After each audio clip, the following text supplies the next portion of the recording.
welcome to Relationship Goals Reloaded Part 2. Um, I just noticed that we have quite a few call-in users, and we just want to acknowledge you guys because you can kind of see who the people who called in, using like the WebEx app are. But if you guys don't mind, those of you who called in, do you guys mind introducing yourselves just so we know who we have on the line with us? Hi everyone, it's Flo from Newark. Okay, so one of our call-in users is Flo. That's Jessica Noel. Okay, we have Jessica. We have a couple of people that fellowship with Newark. They're on the line too. Oh, okay. So these don't want to talk to me. They want to talk to Kassan. Okay, it's cool.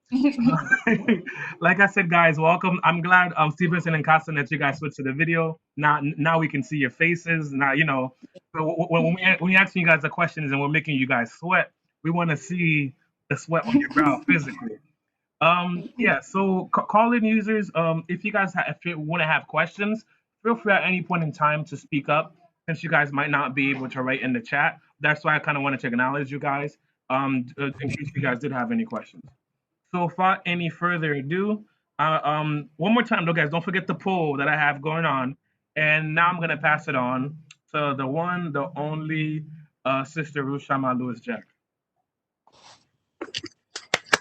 Hi, everyone. I pray everyone is well and safe. We would first like to welcome, just like Brother Larry did, anyone who's joining us from Newark. We thank you guys for joining us, and we hope you enjoy yourselves. So we're happy to have you guys join us, and we want to first start by introducing our three new panelists, which is, as you guys know, Stevenson and Kassan, Simon, and Sister Sophie. If she's right, we see you. Okay. And so they will be our new panelists joining us tonight. And to start, we would like to have Brother Jerry give us just a brief recap of what happened. Actually, Just to give. Yeah, I'm gonna let you finish. I just forgot to say, sorry, this is on me. Yes, some of you guys might be wondering, Sister Anastacia was part of the panel last time. However, she had another engagement that she had to take care of. She might be joining us at some point in time later on tonight, but that's why she's not on the panel tonight, even though she was scheduled to be. Carry on. Okay, thank you. So just to give you guys a little bit of background on what this actually was, this was basically just an open discussion, just informing our youth on setting goals and for what they want in relationships and how to go about having a godly relationship and being a godly partner. So just as I stated, we're going to have Pastor Jerry give us a quick brief recap of what happened last time. Thank you, Sister. What's your name again? Shamma, right? Okay, gotcha. All right, guys. Last week we talked. Last Tuesday we talked about relationship goals, and some of the things that we talked about in order for us to do that, we said that the purpose of, the meaning of a goal is the end towards which an effort is directed to. In other words, it's to execute, the end of your point, which is like your vision.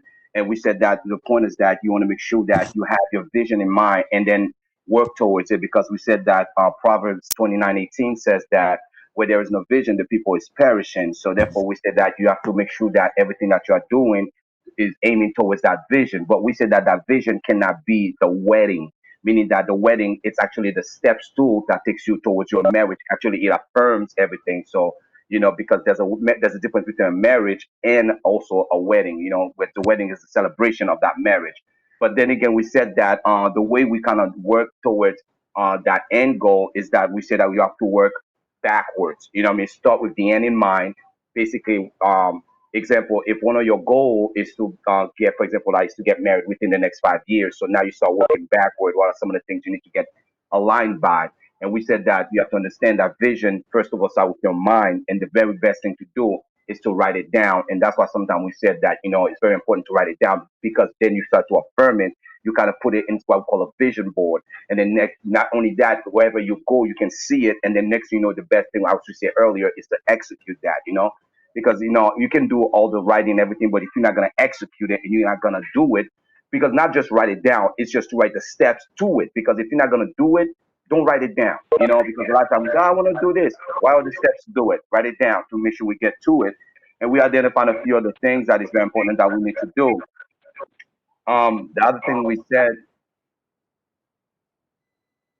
Uh, no, that's not. The other things that we said that also that was very important is the fact that we said that while we're setting up our goals, we understand that there are some goals that are basically flexible and others that were not so much. And what some of the things we identified were flexible was like certain recreational things that one person may favor over another.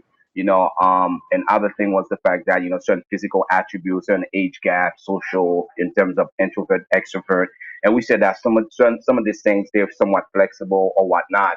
And then when we got to the aspect of non-negotiable was the fact that part of our goals that's non-negotiable, and we went to the text of Genesis 2, 15 to 17, where we said that the presence of God is like got to be one of the key because God created us to be in His presence, and we use Eden as an example, and we talk about the Word of God, and also one thing that's very not negotiable also is work. I know some people say what I say yeah because I mean anybody that's married that's going to a relationship anything not having somebody like no if one of them is not working or two of us is not working, we stand at each other. Trust me, love alone, love is not the answer to everything. Everything, oh my God, we love each other. Duh. Trust me, that's not reality. So we say work was very important, and to end everything, I was trying to say that the key point you have to understand as you are setting your goals as a couple, I must die in order that we may live or we may survive. Because the problem is that, it's good to have your personal goals, but then as we aim into that, we also have to understand that when we come together as a couple, then we sort of to become to form. Because if you keep aiming towards my goals, what happens? You start to alienate that person, and over time, it just create issue gaps in your marriage. So basically, that itself is just start to fall apart. So, and then we said at the end, if I mean, you are, if like I say, if marriage is not the goal, I mean, towards your relationship, I don't know why you're in a relationship in the first place. So that was some of the things that we discussed, and I think one of the other aspects is the fact that what are some of how would I put it, our goals. I think like in our marriage, we have accomplished a few of the goals that we aim towards doing that. Um, Not only we have both our spiritual goals and we have like some of our physical goals that we're aiming, like as you guys know, 3 kids. It put us into a different perspective. There's certain goals that concern our children life spiritually and also emotionally, mentally, that we also want to make sure that these things are defined and these things are met and are set. So these are, as they are getting older, these goals, there's different goals for different stage of their lives, that we have to make sure that is assessed. You know what I mean? Like, for example, Jeremy's in school. We have to make sure that education is of one of our belief for our children to make sure that they have one of the best education, and also not that, and also that they understand and they thrive at it.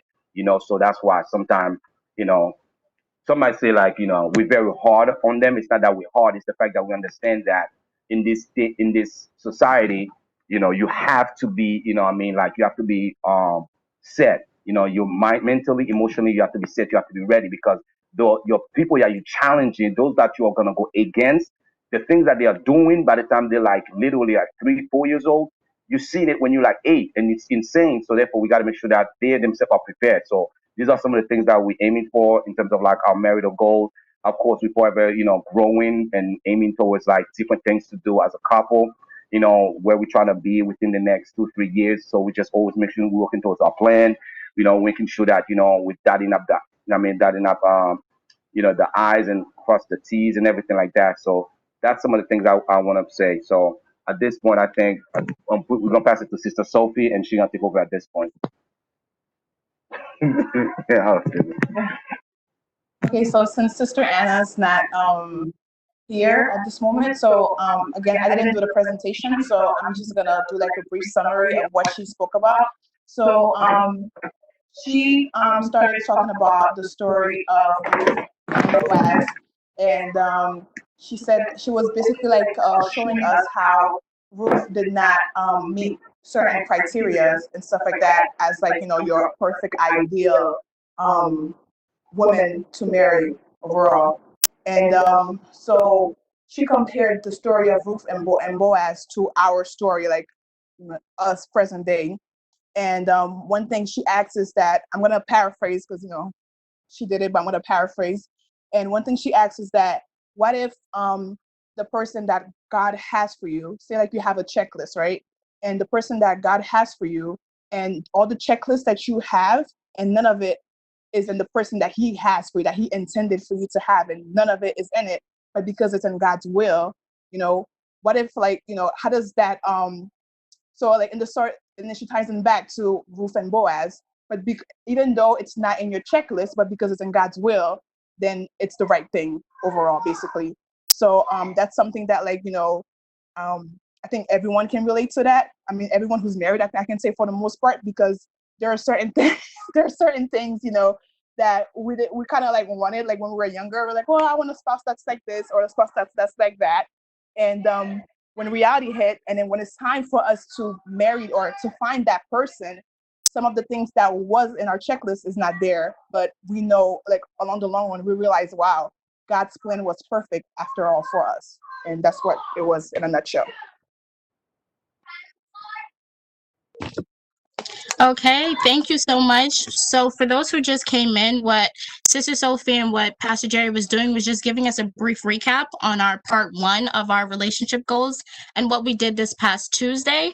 So to move along, we'd love to get some relationship history on you guys and, just some background. So what I'm going to ask Stevenson and Kasan, if you guys can just give us like a brief timeline and some background on your relationship, from being friends to dating to getting engaged to marriage. So this is for each of our couples to answer, but we'll start with you guys. Hi everyone. Just timeline. I came to the church in 2014, so we became friends. Then we started talking in 2000. So we were friends. So then we started talking in 2015. Jerry, I've got them. Yeah, then we got engaged 2017, 2 years later. Then 2 years later we got engaged. Then 2018 we got married. So we didn't spend much time. I could say 3 years from just us talking. Then, and like in that 3 year span, we did a lot. We met the parents, we got engaged, we planned the wedding. So I think less than 3 years. It was about 3 years. Less than 3 years. about less than 3 years. One thing, that's the timeline. I don't know if there's anything specific you guys want me to mention during the introduction, but that's the timeline of our relationship. Anything you guys want me to go into details regarding for the introduction? No, that should be quick. As we answer the questions, more probably will come out. So we'll turn to Jerry and Sophie. Why are you shaking your head, Shamma? All right. Wait, you said me? Yes. What do you want me to It's do? your turn. Timeline, some background from relationship to dating to engaged to marriage. Oh my gosh, that's a long story, girl. Now let me stop. Oh my gosh. I let Sophie answer that one. Go ahead. Good choice, Jerry. He might leave some things out. I'm just kidding. So, well, most of you guys know our story already for the most part, so I'm going to keep it short. So Jerry and I, we were friends. We came to the church in 2005, and we were friends for a long time. And he always liked me, but never told me stuff. He said he was scared of Shamma. That's why he said, I don't know. But so we were really, really good friends. So that's a fact. And then so in 2010, he basically, we had that conversation where, how do I put it? Where he told me I'm just kidding. So we had the conversation where basically, like, an honest conversation where he told me that he wanted to make it more than friends. Basically, we started courting then in 2010, and we got engaged in 2012, and we got married in 2013, and that's the end of that. Did I miss anything? Miss a whole. I'm trying to keep it short because I know we're gonna have a long night. You want to add anything? You want to add anything that I missed?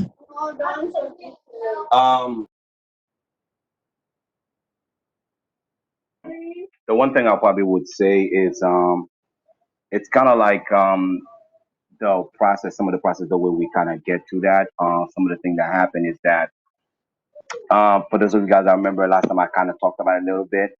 It was that it wasn't just like something that started like that. Because when it first happened, because it's kind of like the way it's like, oh man, it's like that mindset that we all have. It's like, oh, I look for that person. Once I find it, then I go to God. And I remember that somebody told me, why don't you just switch your prayer around, to pray first, and then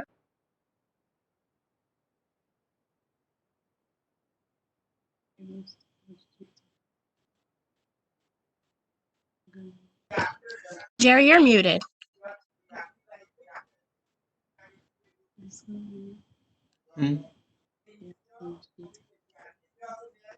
Jerry, were you done? You could mute us right there. Jerry, we can't hear you.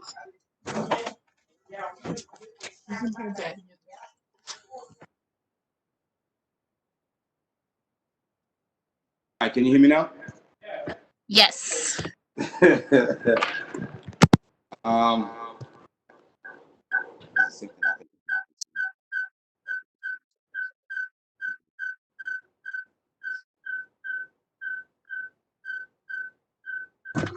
Jerry, were you done? No, hold on. Can you hear me now? Yes. All right, sorry about that. Guys, don't buy headphones for some places. I'm not gonna say where.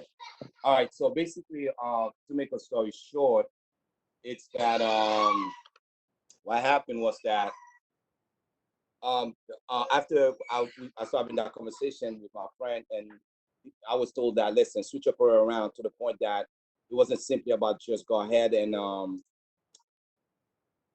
what's it what I'm looking for, and then look for the person and trying to force God's hand to agree with what you want to do, because it's kind of like what Sophie was saying when Anna was in the presentation. It is like basically my goal versus God's goal. So basically, as I go do, I was trying to do my goals, and then want God to agree, and then God would like never agree. So finally, I would say, okay, God, what is it that you want to do? You pick. So when it was God's choice, and and then for when you've been a close friend to somebody for so long, I was like, I was praying against it. I was fasting against it. I was saying, Lord, not your will. But then it wasn't because of nothing. It was just like that.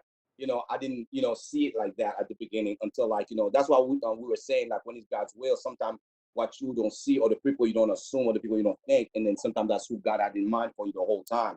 But sometimes you may miss it. So that's what I would say.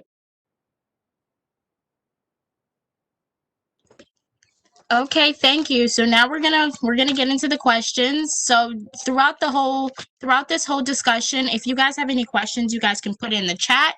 Your name will pop up. So if you don't want to, put a name to the question and want to insert your question anonymously, you can either text me or you could text Brother Larry, and he just posted those numbers now. Those questions will be completely anonymous, and we'll still present them so you guys can still have all your questions answered. So just to get right into it, we have a couple questions that didn't get answered on Tuesday. So we're just going to start with those. So the first question is, before you guys got married, what is one thing you guys made sure you did together, spiritually speaking? And I also just put that in the chat just in case you needed a refreshment. Steven, I'll let you guys go first, I think one of the things that we, Kassan and I did during the time was that we often prayed together. Sometimes I would call her late at night, or I would have like a horrible day at work, and I would call her, and then we'll pray together, and vice versa for her as well. She would call me when she have a bad day at work, and we'll pray together.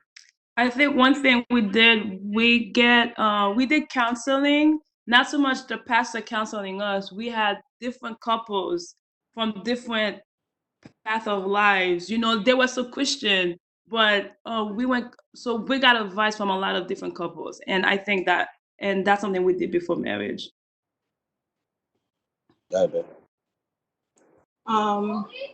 Well, we also prayed a lot as well. Another thing that we did also, we fasted a lot. There were times when we had like a lot of like trials, especially like right before we got married. Told the story before how I lost my job right before we got married, and it was like a tough time for us, and we prayed and fasted a lot. And during the courtship time, we also got like mentors that would counsel us, like godly couples that would counsel us. And in addition to that, one thing that we did that we enjoyed doing was reading a lot of Christian books. If you guys know, like I've always talked about like some of the books that we read together. Yeah, those books, I love them and I hate them. I'm serious. But it was actually, believe it or not, it was very good because they had a lot of great advice, and there was a lot of great steps, you know, that contain, especially for Christians when you're in the courtship period. Like it helps you to maintain your course, like so you don't fall into temptation and stuff like that. It was some simple rules, but it just like, you know, and we ourselves, when we read it, we say, you know what, we need to abide to these rules because in order for us to keep ourselves pure and to keep everything the way it ought to be. So it was very good. And those things help us a lot. Can I add one thing, Wills? Yeah, go ahead. One thing that I did, and I think it was very helpful to me, and I had an elder in the church. Every Monday, we used to pray together. And I think once I knew that I was gonna marry Stevenson, and I knew Stevenson had a ministry, and I know who I was gonna marry. I know that I needed to be a prayer warrior. So one thing that I did was one of the elders in the church every Monday she will call me, or I will call her. She will help me pray. That's something I did spiritually too.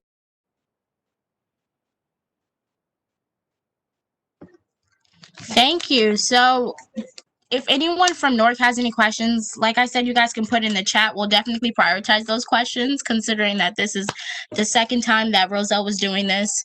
So just I'll post this next question, but just to give a little brief history, we did get into weddings and everything in the whole engagement process. So this next question is, how did you know your spouse's ring size if the proposal was a surprise? Because can I answer that? Yeah, go ahead. I don't remember. So Stevenson is bold. Stevenson didn't surprise me. He was bold. So, and I think with me and Stevenson's relationship, it's a little bit different from other relationships. So we went to the mall. We went to a ring store. He was like, "I want to know your ring size." So then that's how he knew. That's how he knew my ring size. We went to the mall together to get the ring size. So he didn't surprise me. She was so afraid during that time. It's like, oh my God, I don't want to do it. I'm like, come on, man, you gotta. I was like, why did they see me in a ring store? I don't want anyone to see me. But that's how he knew my ring size.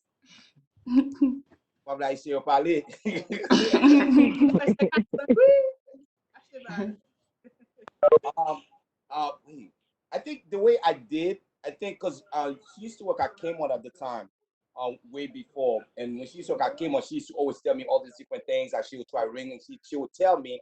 And I'm one of this person, like when we're having conversation, I always recollect information, like find that you probably would not think is important. I recollect and I remember these things. And then like I remember, and when she told me, I was like, okay, I recapped it. And then I remember like we went to what's it called again? Macy's. I think we went there, and I forgot what we were doing, and we were like doing some ring stuff like that. Was it Macy's? Yes, we did. We did. She don't remember. I remember. We went there, and then after that, when we were doing something, and she said, "Oh, I like this ring. All right, cool." And exactly that side. She said, "How you know?" I'm like, "I do my homework." What happened with the ring though? That was it. Well, I mean, the thing is, like, so I thought that my ring size was like 8. I told him, "Oh, I think it's an 8," and then he was like, "No, it's gonna be too big." And then he was right, and I had to get my ring size because it was actually small. It was 7 1/4. So he was right. I mean, like, even though I thought that was my size, and he kept telling me, "Are you sure? Are you sure?" I don't think so. So I guess I look at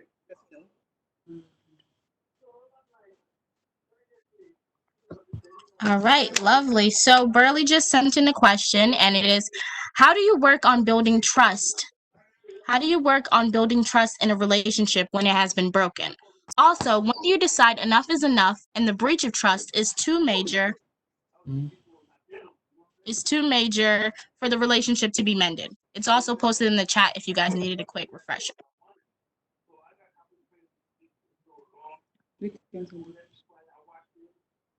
I think the major idea with trust is being able to be truthful to your partner. I think once that happened, like for example, let's say something happened in the past that caused it to stop trusting you. I think from that point on, one of the things that you have to do is to be vulnerable. Actually, just being able to be truthful to her in every way, in every matter. Once you start doing that, then the trust will begin to be built up again.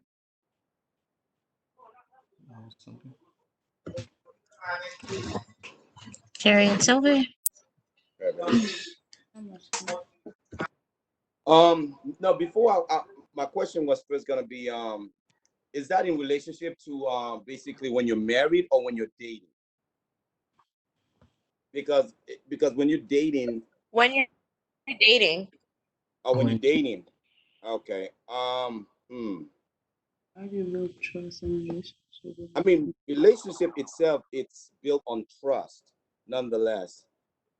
Basically, of course, that's part of the process of when we are getting to know each other. There's going to be certain things that we thought we understand that we knew. I'm going to give an example. And Larry, you know what that is. And for me, till this day, I feel some type of way, but she keep laughing and I'm like, I feel some type of way. When we first met, we were friends. That was our first one. Let me answer. We used to go, we used to go, we go out and eat and stuff like that. We used to go to this Chinese spot. It was okay, we go all the time. And then when we got together and I'm like, oh, let's go Chinese. I like Chinese. When? For me, I feel like it was a lie the whole time. So the concept I'm saying is, it's like, to some people, that may be like a deal breaker. What I mean by that, meaning that they felt like that was something simple that they were lied about, but it's the fact that what I come to understand about it is the fact that she just went along with it because he was like, whatever. But then in reality, doesn't mean like, oh, that was her favorite thing to do, like to eat Chinese food. Because now that we're married, I know that's like, for me, I can have Chinese food all the time, but she would not eat it. She hates it. You know what I'm saying? So the reason why I'm saying that it's stuff like that, it is based on like that's why I always tell people, like, when the relationship, most of the time, even a lot of people that wrote books, they say the same thing. The first 2 years of your relationship, you have to understand, it's a lot of lies because a lot of like want to pretend, a lot of like getting to show that person this facade that you want that person to think you are. And but I don't know if you met like the person like cheated on you and stuff like that. That's what I'm saying. For everybody, it's a different process and a different thing. So, and these things are very kind of like important, for some people. They feel like, oh, if you're not telling me something like that, oh, you didn't misrepresent yourself, sort of thing. They felt like the trust, there was a broken, the trust was broken somewhere in that point, So one of the things I would say, like how you mend it, part of it, that's why we say truth got to be like part of your foundation, like to be able to be honest with one another, be truthful. Because at this one, if you cannot be truthful, what it does is just like, it's like we going like against ourselves, sort of thing. I don't know if what I'm saying makes sense, because because that's why, like, I said, what was it last time I said that's why when you guys get together, you should not be afraid. Like I said, some people will lie about their credit score or their financial situation. I said that you got to be honest with each other, because then if we're honest and we're trying to build a relationship, so we can make sure that we build it on the right foundation. Because if it's built on the wrong foundation, like stuff like that will mess us up, but in terms of like, if the person cheat on you, ooh, that's a different story. I don't know if Stevenson or Casson want to kind of chime on that one, because I think like that's why I said to what level we're talking about, because trust in a relationship can be broken in many different manners, you know what I'm saying? So I guess it's like I say, it's up to you, but some relationships, people make mistakes. I don't want to say, oh, once, because some people will say once a cheater is always a cheater. I don't, but then where my conversation gonna go. My question to you gonna be define cheating. Then you're gonna see now one of us gonna have the same definition. Everybody gonna have their own perspective on that. And at this point, then is it that we never really agreed or come with a conclusion of what we believe cheating to be as a couple? Because at that point, You might say that he looked at a girl and talked to her, and you see, I saw you talking to this girl. You say, yeah, but can I talk to somebody? Oh, if you talking to another girl, that's cheating. And he might say, listen, I didn't do nothing. I just say hi to her. Oh, you took a girl number. And you see, to some people, that's not cheating. But to some people, that is. They say that the fact that you thought of another girl is cheating. So, so in this point, it's kind of like us not really setting up the boundaries, setting up what we believe, what to be what in our marriage, relationship before we go to marriage. Because if we don't set this thing, because a lot of people are afraid to talk about these things. When we move, because for example, okay, I'm not gonna say that example because somebody who told me a truth about their marriage, her husband before they got married, they had a bachelor party. He did something it was not supposed to do. He didn't think he cheated. She thought he cheated. So, and that always been a strong thing in their marriage. Eventually, they got a divorce and stuff like that. But she always said, I cannot trust him because he cheated on me. He says, I can't cheat on you. You know what I'm saying? Because in his mind, that's not cheating. And I understand him because I always tell people what is cheating to you. If you cannot define it and we agreed upon it, then we all gonna be in different boats. So that's my thing. I don't know if anybody else wanna chime in.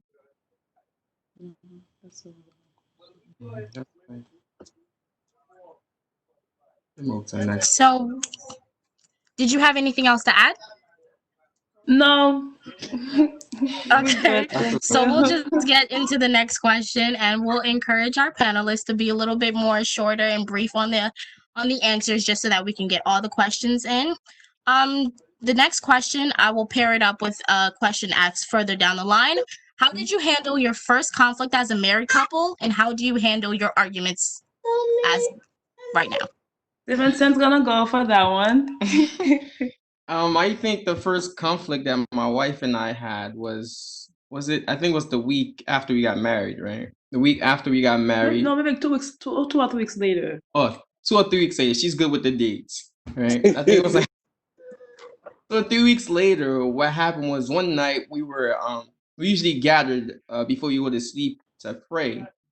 So we were on the bed, we were about to pray, and oftentimes we were very close when we in that particular moment. And then as I was, I like to be very intimate with guys. I pray, concentrate and things like that. But my wife, on the other hand, she liked to clap when she prayed. So I was praying, trying to concentrate, and my wife, she was clapping. And I couldn't concentrate. And throughout that whole time, I was trying to think of the best way to say stop. But however, I was like, what are you doing? And the way in which it came out of my mouth was not pleasant. So she kind of went down on the bed and she kind of like hid herself. And I felt so bad. And I was trying to talk to her. She wouldn't talk to me. But the way in which we handled it later on was that we actually conversed concerning such, what happened. One of the things she told me was that, when she clapped her hand, it kind of helped her to concentrate. And I told her that, I like that. It kind of helped her to pray better when she clapped her hand. And I told her that, I like to concentrate when I pray. So basically, when we verbalize, these different situations, we're able to come with a conclusion on how and we are able to do this better. And I think the best way is to communicate, just verbalize, this is what you have done to hurt me, or this is how can we work together to make things better. Then I'm gonna add to the second question, how do you handle arguments in a relationship? One thing that has helped me is when you invite God in your relationship, God is in the details. I remember there are times where we have had arguments, and there are times I'm like, I'm not gonna go to him, I'm not gonna go to him, I'm not gonna go to him. And I will feel the push, something inside of me saying, you need to go to him. You need to resolve this. And I think one thing we try is we don't go to sleep angry because we don't want to give rooms to the enemy. And one thing that there are times I've had arguments with him, and I'm like, I'm gonna go pray. Just because I don't want to deal with I don't want to deal with him. I'm like, I'm gonna go pray. And I cannot lie to you guys. I would try to sing the song. I would try to pray. I would feel no connection. So one thing, how do I handle conflict is like God will let you know what, you need to make this work. Once you invite God in your relationship, God really speaks to you. And even even in regards to you handling your conflicts. And to add on to what Kasan say, I think, as a man, sometimes we may have this, this manly pride in us, like, I'm a man, I don't have to, to humble myself and so forth. And I think one of the things we have to kill our manly egos, regardless if we are right or wrong. We have to come to a conclusion. This is my wife. I have to go talk to her, have to make things right. Kind of drop your ego just to make things work. We're done. That's it. That's it. Thank you, Jerry and Sophie. Well, from what I remember, our first major conflict when we first got married happened in December. We got married in late August and December, but I'm sure we probably had like other conflicts, but I think the major one happened in December when it was my birthday. And at the time, I was working in Brooklyn, and I remember it was a Friday, and that day was actually my birthday. And actually, so I came home, and then Jerry cleaned the whole house, and then that day my friends were gonna come over. Sorry guys. And that day my friends were gonna come over, and so he cleaned the whole house. He got everything ready. He brought me flowers. He got me a card and everything. And then afterwards, like because I was working in Brooklyn, by the time I got home and got everything ready, then my friends came shortly after. And then I did the night after everyone left, I'm like, you didn't say happy birthday to me. I mean, I get like you cleaned the house, you did all these things, but you didn't say happy birthday to me. And I just noticed that someone posted a question about love language. So to Jerry, like, his love language is like, showing actions and giving gifts. But for me, my love language in particular is I like to like hear like words of affirmation. Like I like to like hear like beautiful things like happy birthday and things like that. So and just exactly what Kasan and Stevenson just said, it's all about communication. So he thought he did the right thing. I'm telling you, like he cleaned the house, got like candles, it was beautiful and everything. But I felt like something was missing because that's what I was looking for. I just wanted to hear happy birthday. That's all I wanted. But I guess he probably forgot like, hey, I did everything else. So and then so now we learn to communicate about these things, that this is me, this is what I like, and like I know like for him like what's his love language. I mean, if you guys ever want to read a book, it's called 5 Love Languages. It talks about like how different people have different love languages, different things that you can do for your loved ones to please them, basically. I think like I don't know if Jay wants to add anything else. That's the question. Someone asked what's a love language. No. You want The to next add more question to is it? you guys deal with relationship. Yeah, the first one was about the conflicts and how you guys, what your first conflict was and how you guys feel about, resolving them. Oh yeah, basically. And then we'll get into the love language one. Okay, yeah, basically exactly what I said, that we learn to communicate. Like, I mean, if something is, again, like, we always talk about this, like, you can't read my mind, I can't read your mind. He's not God. You know what I mean? God is the only one that knows everything that's going on in my heart. And he doesn't know, even though he's my husband, but he doesn't know everything. So I have to, I mean, I know, like Jerry likes to say that, I think like as Haitian women, like we like to be like capricious, like, oh, like he should know, but that's not always the case. Like, and I think it's not fair for him, for me to get mad at him. It's not fair when I never told him. You know what I mean? So I think it's all about communication and being honest with each other. There's nothing wrong with saying, well, I prefer this or I prefer that, and it's fine. And again, everyone is different. Just because someone else likes that doesn't mean that it goes the same for me. It's just because you watch a couple on TV, that's what they like to do. That doesn't mean it's me. That's just like a, it's an example, but that's not a case for everyone. Right. It's all communication overall. That's what I like to say. That's my love language. No. Okay, thank you. Since we had the Pauls answer what their love languages were and how they deal with them, can we ask assignments to answer that question? Like, how do you guys deal with each other's love language, and what are your love languages? I think for my wife is this is one of the things I had to figure out early in a relationship. Like, for example, I will buy her a gift and she would never wear them. Like, I'll buy a purse and next thing I find the purse like in a closet hiding somewhere. Like, I'll buy her shoes and like she doesn't wear the shoes. I'm like, wait. But one of the things I realized that, however, like when I spend too much time out or I don't have time for her, like she would get iffy. She would feel, like she's been neglected and things. I'm like, wait. You know, so I started making time for that. I think her love language is spending time with her, you know, make sure, you know, however busy I get, I have, you know, enough time to spend with her.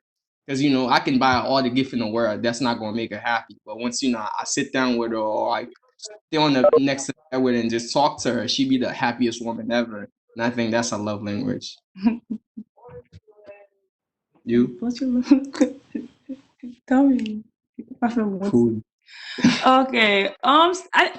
I don't think Stevenson have like a particular love language. I have many. You have many. I think he has a combination of love language. One of it is food, I could say. Yes. Food is definitely a love language. I think words of affirmation. I think, you know, I think as a man, like, you know, they want to be validated. They want it to come from you. They don't want it to come from somebody else.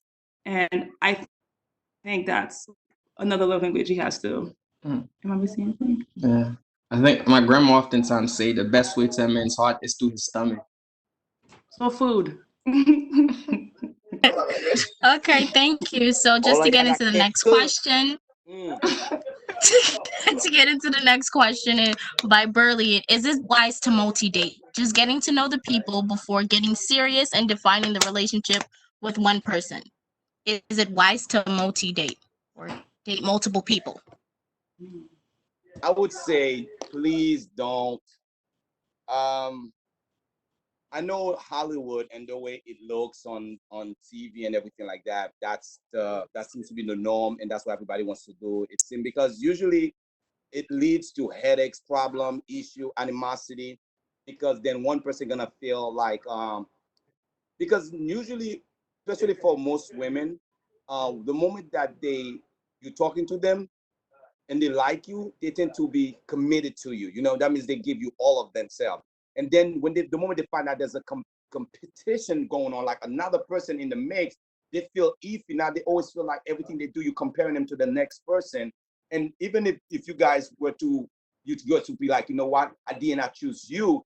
In Hollywood, it's not, oh my God, happily ever after. The reality, that's always in their mind. That's always gonna be in their emotion. Every time like they feel like you're acting different, you bring them back at that moment. There's somebody else in the mix. You know, it's gonna bring them back at that moment, even if that's not the case. And they're gonna start acting weird and different. And you're gonna say, what's wrong with you? And every time they see you talking to another woman, they're gonna think that you also prospecting that person, because it's that trust that we were talking about earlier. It's been broken from the get-go. You understand what I'm trying to say? That trust has been broken. It's been stretched, because now it's like you're asking that person, think about it. It's like somebody isn't of a man or female. The person say, I want you to accept seeing me with other people. I don't think who in the mind want to do that, because it's kind of like at the end of the day, it's like, but I have a question. Are you sleeping with them too? Because dating sometimes comes to that. I'm being honest. I mean, that's the world we live in, and we got to be honest. So what's the comfortability? How comfortable you are to know that he's with her, you know, all these different names, and then at the end, he still come to you to get the slap. You're like, I don't know. You know what I mean? That's why I'm saying, like, many moons, that's enough. Don't even try, especially for a woman. Regardless of personality and character, and trust me, a man wants to know that. Trust me, even if they're feeling you, you kind of give them that perspective that, okay, so that means that she's not serious. But seriously, if a man knows you're not serious, they will not take you serious. Even you are wifey material, they're like, oh, she's not serious, man. If you're serious, she'll not just be going out there, be with James or whatever, all these other names. Yo, you just create like a disaster for yourself. And then you be like, how come nobody wants to marry me or whatever? You did that yourself. I'm being honest. I don't know if anybody else wants to chime in. I will say no, just because I think as Christian, I'm gonna say it. I think as Christian, God really is in all the details. You comprend? If you are dating, or let's say you're at an age where you want to get married and everything else, so let's say there's a particular person that you are interested in. Once you go to God, you ask, you sincerely go to God and be like, God, you know, I like this person. God, I want to know, is it in your will for me to even talk to that person? if you are sincerely open to God's answer, God will give you the answer. And I know I know even like in my younger years, even before I met Stevenson, I had there's a couple people I had to go to God, say, yeah, God, that person looks like he will be a good fit. What do you think? God, I will not lie to you guys. Après des jours, I made that prayer. God will be like, nope, that's not for you. Bon Dieu répond nous. So don't even worry about this time. Là que vous invitez bon Dieu dans l'affaire, there's a lot of headache, heartbreaks you don't have to go through. He will prevent you from a lot of those things. Therefore, if you see anybody that you think that person might be a good person, the person might be in the church. Ou pas say, yeah, God, I see that person, God. Do you think that person is the one for me? You are sincerely willing you are sincerely willing to listen to the answer God has given you. God will give you the answer. And I know in a couple of occasion I had to do that, and trust me, après deux jours, God give me the answer. Then once God give you the answer, I stop. Okay, say yeah, that's it. So Amen. Thank you. So just before we get into the next question, I do want to remind our COG youth just to complete the poll and our panelists just to keep the answers a little bit brief because we do have a lot coming in. And so the next question is, how do you approach making decisions for your household and finances, even if one spouse makes more than the other? Yeah, I think the main idea when it comes to that is to be together on whatever it is that you are making a decision about. For example, one of the things I know my wife, she's good with cooking. I had to, when it deals with cooking or inviting families over, making things like that, she's really excellent with that. Like I don't have to worry about her expenses doing that. So, she handles that. But again, and I think with dealing with the house as far as like construction, other different things, I'm pretty good with that. So she let me handle that. When it comes to like major decisions, we oftentimes come together, say, this is what we have to do, how do we approach this? And we come with a conclusion together. Yes, and one thing I have to say is you have to be open when it comes to money. Even if I have to give somebody like I want to write a card and I have to give the person a gift, I'm like, Stevenson, just so you know, I'm going to give that person this gift. It just you want to have an open open conversation because my money is his money, so he has to know what's coming in, what's coming out. So we have an open conversation about money, so that helps. Basically, like I think ours is very similar to Stevenson and Cassand's. I think every couple knows like the wife has a role and so does the husband, and I think like basically the same thing like in the house, like I'm the one that does most of the cooking, but that doesn't mean like if I need help with something that it's okay for like Jerry to help me, like if I have something else to do and the kids need to eat, it's like it's fine to help out. And when it comes to like handling the finances and stuff like that, he does it. And for me, it was the same way growing up in my house. My father handled all the finances, so I guess like that passed down to me as well. So Jerry pays all the bills. I don't know anything about that. I mean, I just work. I know like from the last time sidebar, there was a question about like having different accounts. I think that we didn't answer. We have basically the same accounts. Like we're very open. We talk about like we're spending this, we're spending that. It's same thing. We discuss like okay, this is what's going on this month. How much are we gonna spend? Like if we had to give a gift, depending on like what's going on, we're very open. We just talk about it, and everyone has to just know their roles and work together as a team overall.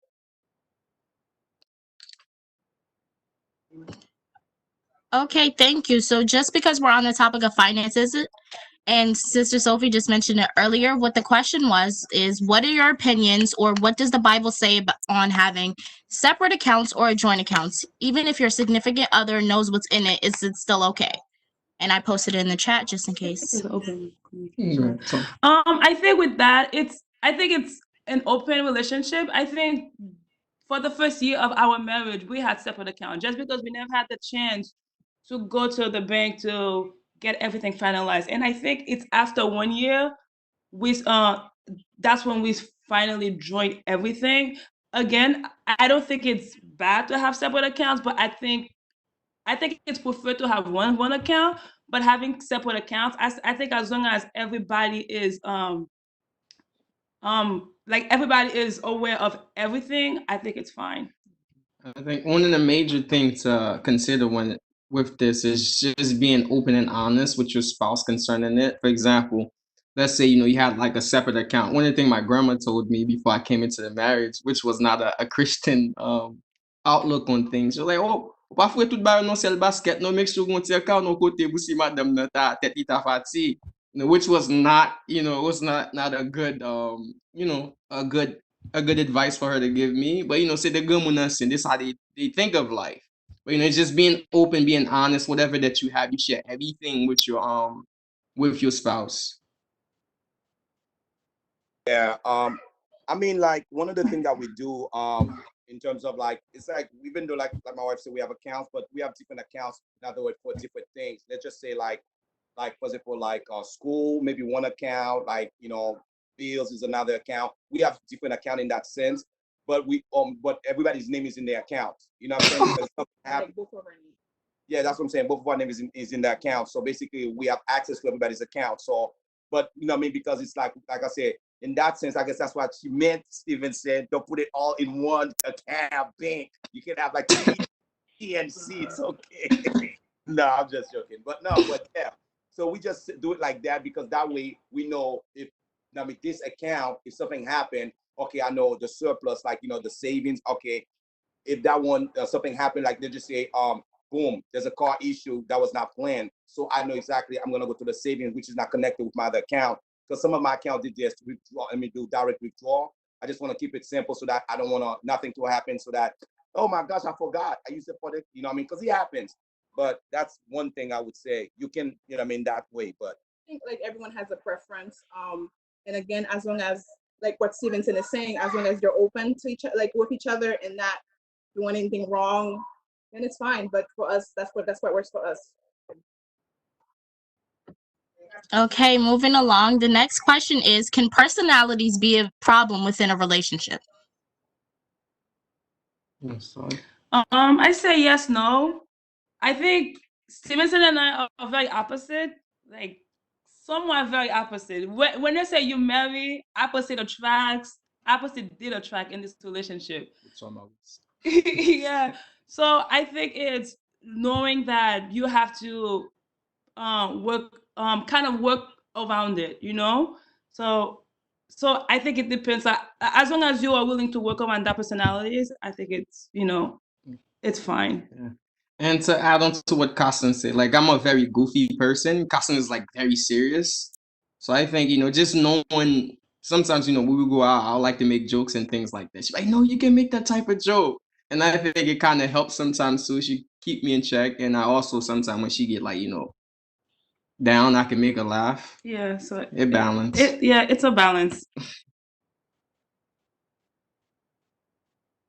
I think what I would say is that over time you've grown to know your spouse, and I remember actually, Shamma, your father said this at a banquet, 2009, 8 and stuff.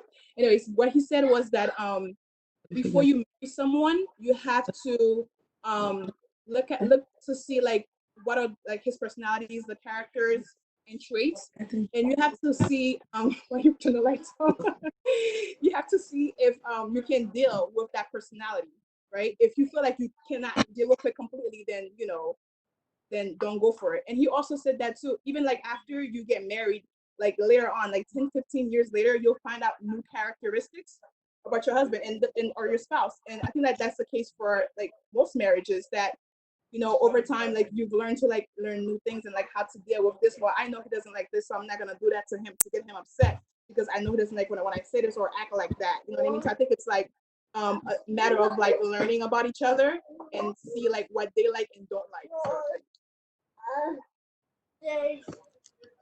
Okay, thank you. So before we get into this next question, we do encourage you guys to send in your questions anonymously, just in case you don't want your name on the chat. So we posted the numbers up above. You could text me or you could text Brother Larry. We'll definitely make sure to answer your question. So what this next question is how do you guys feel about PDA, which is public displays of affection? Do you mean while dating or while being married now? Us being married now? I'm just confused. Is it before marriage or after marriage? I don't know if Melissa can chime in, but I think it's in Both. general, but yeah, She said both. both. You want to go, Stevenson? And I'll just go after. Yeah, I answer that. And I think, I mean, when we were dating, I mean, like, there's only so much we can, like, my wife and I, we didn't kiss until we got married, until after we got married and everything. I mean, but we held hands when we went to the mall and things like that. But I think even now, one of the things, my wife is like more cautious, like to the point where if she's over my family house or wherever, I come in and I say, hey, baby, you feel no papa motibo. You know, she start blushing. Shita. Like, so she doesn't really like it like that. But if we inside, just the two of us, she doesn't mind it, but she doesn't really like, the public affection. But me, I love it. Baby, I really love it. Okay, Stevenson.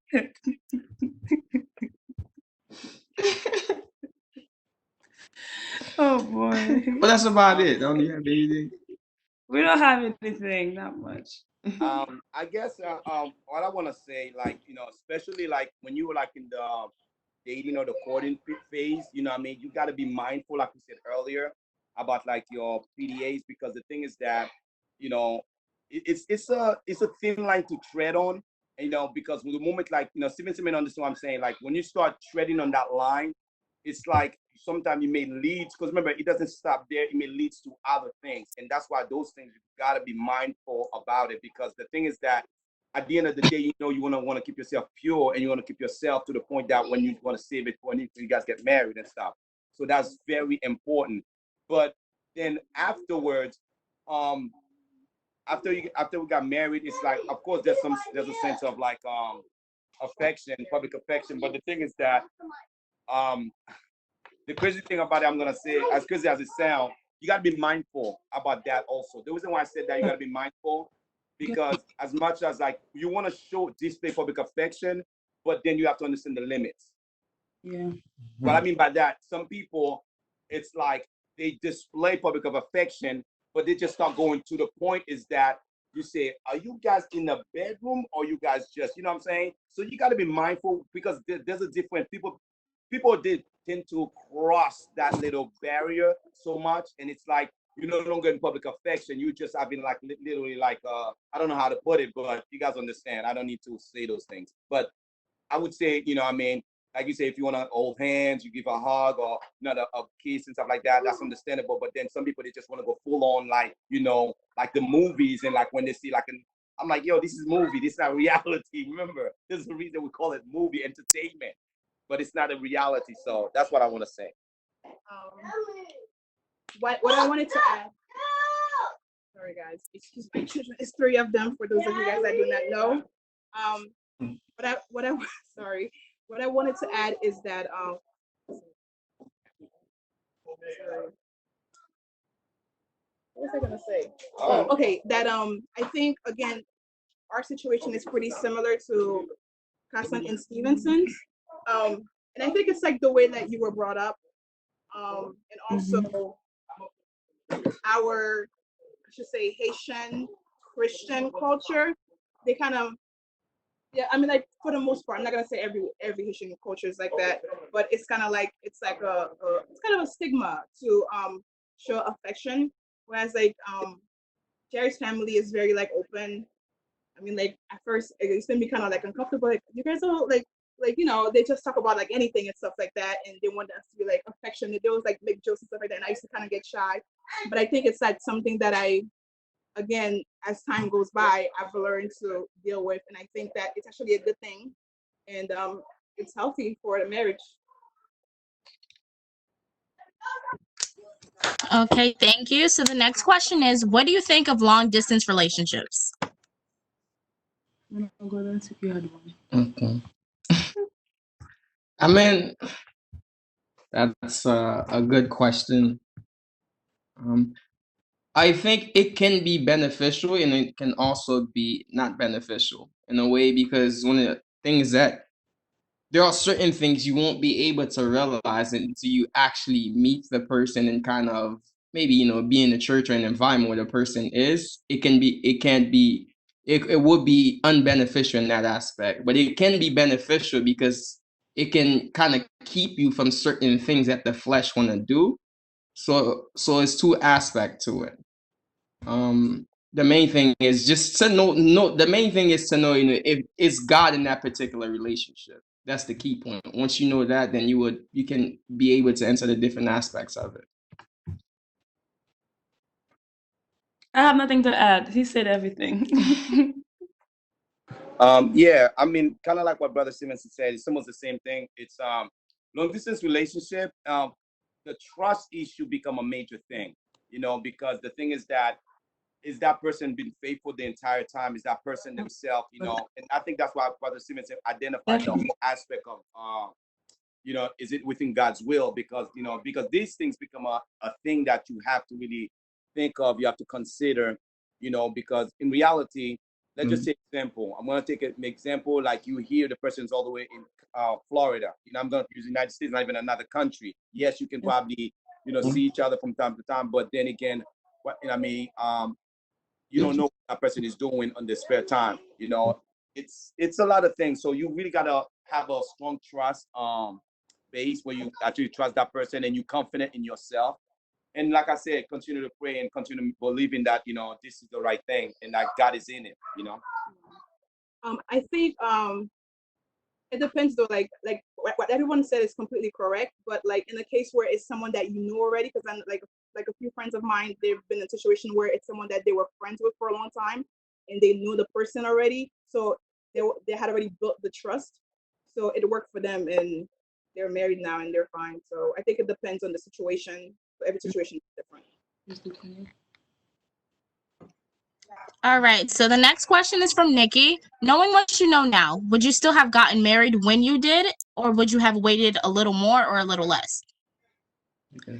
I think we got married at the right time. Like Stevenson mentioned, we didn't kiss until we got married, and I think if we had waited longer, maybe we would have risked the chance of doing things we didn't want to do, because that was something that that was a conversation we had right in the beginning before we even said, even before we say yes, we're gonna pursue this relationship. That was a goal we had, and I think if we had waited longer, we could have risked not fulfilling that goal, you could say. Temptation, probably. Yeah, just temptation.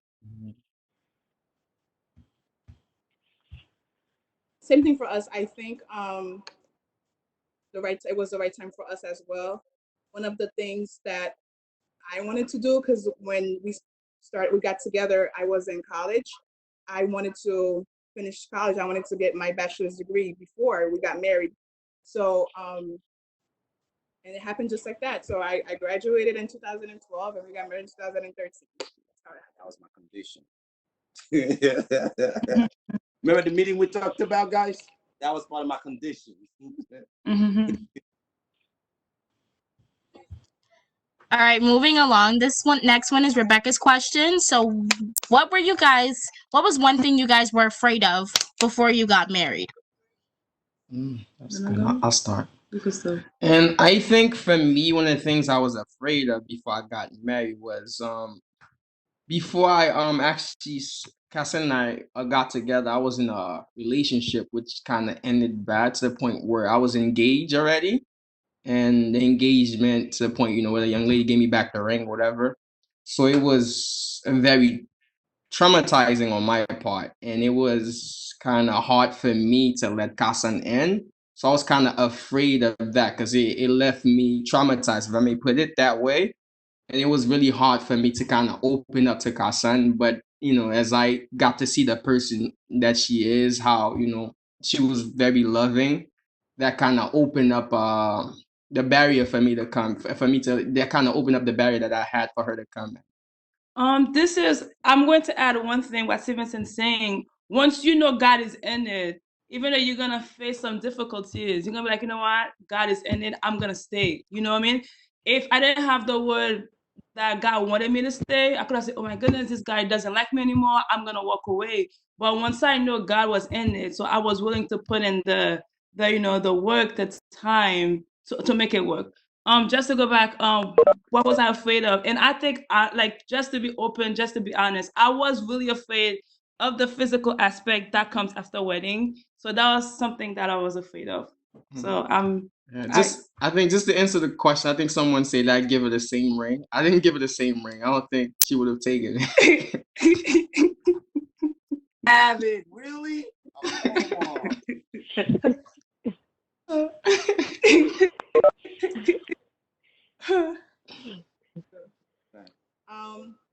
Well, for me, one of the things that I was afraid of, my goodness, before we got married was so my mom is like Superwoman, and she does like a million things, and I was telling myself like how am I gonna do all these things that she's doing, and she gets them done. So to me, I'm just like, I don't think I can do this because, you know, as a Haitian woman, again, this is like culture. As you have to cook, you gotta go to church, you gotta go to everything, you gotta go to every service, you gotta take care of kids. And I'm like, I don't know, I don't think I can. Like, you know, that was what I was afraid of. And believe it or not, I remember talking to my supervisor at the time when I was working in Brooklyn, like before I got married, a few weeks before, and he told me that, like, you know, marriage is just like baby steps. You know, you don't wake up and know everything. You know, over time, like you learn, like, you know, how to do everything until you start walking. So when a baby is born, the baby starts to crawl, and eventually the baby walks. So I think that's exactly like what, and then it is for us now. And to tell the truth, like, I don't necessarily do like everything she does. I just like find out what works for our marriage, and that's, you know, it's working now. Honestly, I'm gonna be honest with you guys. I don't remember. I don't think, like, for me at that point, you know, I had a lot. I think some of the things it's because, you know, kind of like, you know, we have that image in our mind, and we have that image of what we think, you know, marriage gonna be like, and then sometimes you start asking yourself, are you really gonna be able to fulfilling these things, like to actually be, you know what I mean, the vision that you have, kind of like what we're talking about, are you ever gonna do that? You know, because sometimes, you know, you say, it's basically, I guess if you want to call it, it's just to fall short from whatever the whole thing, the vision and everything we had spoken about. I think that probably was. That's my wedding. All right, thank you. So these next two questions will be a little bit wedding centered. You know, we want the details. So the first question is, what is your favorite wedding day memory? I think the kids. Go ahead.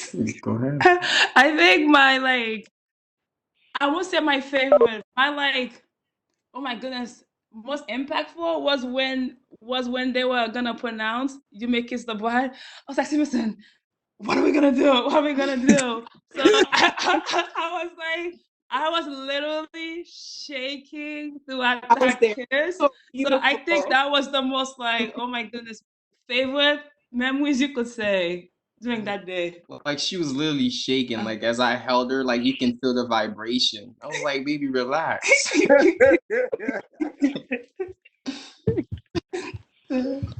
What about you, Stevenson? What was a favorite memory? My favorite day memory. I mean, the thing that happened with my wedding day, if I can do it over again, I think I would have done different, because throughout my wedding, I was working for North Star, and they were like very brutal. They didn't even give me the day off, so I was working like, 12-hour shift. It was very, to the point where I had to go to work on my wedding day. By the time the wedding was over, I was already tired because I had to be at work by 6 o'clock. So it was very drastic for me. But again, I think I really enjoyed the kiss too. The one thing, I mean, like, you know, I'm not gonna lie. The thing for me that I stand out there and everything is happening, and it's like, and at that moment she's walking up the aisle. You know, kind of like when you're watching those movies, you see everything kind of stand still. It's kind of like that. It's like at this moment, it's like everything I could see was just her walking up, and it's like, I'm like, okay, it's real. Because the whole time you're preparing things, it's like, okay, just doing it as you do. You know, you get everything ready, get this done, get that. And when you get there, it's like, that was my moment right there. It's like, I still remember the image in my head is vivid. It's like I can see her walking up the aisle. You know, that's the thing for me. For me, okay, so I have several. a lot of memory. I feel like the whole day was wonderful. For me it was, so I'm gonna lead up to where I'm gonna go. After I got ready and I put on the wedding, I put on my wedding dress. It was as if like it was a dream. Like everything seems like it was like wind blowing in my ears. I couldn't hear anything. It was a dream. I was taking pictures with my family. It was a dream. And then up until like I got to the church and I saw my friends. I think Cousin was there too because you came early. You and Marcia, and you guys were there.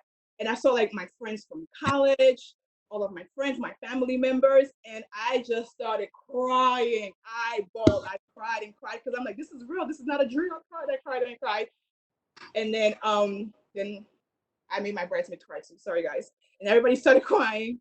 And then so that was like very wonderful for me. And again, like when I walked down the aisle, it was like still like very emotional. And then when I walked into the reception room, I just felt like a princess walking into a castle. I'm like, oh my God, like like the noise. I think like the audience, everything just made it so like, oh my goodness, it's like I mean, like again, like you guys will see. I mean, like Cousin Kinta and Stevenson, like it's like a very beautiful day that you can relive over and over and over again. So that was what it. I love it. So just to continue on with the wedding themed, the next question is, how did you incorporate God into your wedding? One thing that we did was we had worship at our wedding. We wanted to put God first. Even when I was telling people how long my wedding was, they would say, "Oh my goodness, that's like a long wedding." So a lot of people were discouraging me from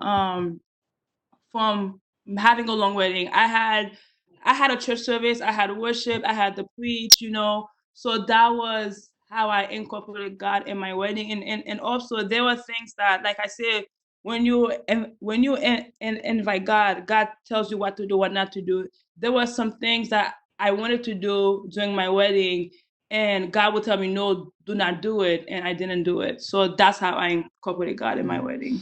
And I think to add on to what Kasan said, like to the point, even towards the reception part, we had nothing but Christian songs. Some people, I remember my father part of the family, you're not Christians, you aimé ti compayo. I remember my dad came to me, he was like, "Man, nous pas gon ti clairer là."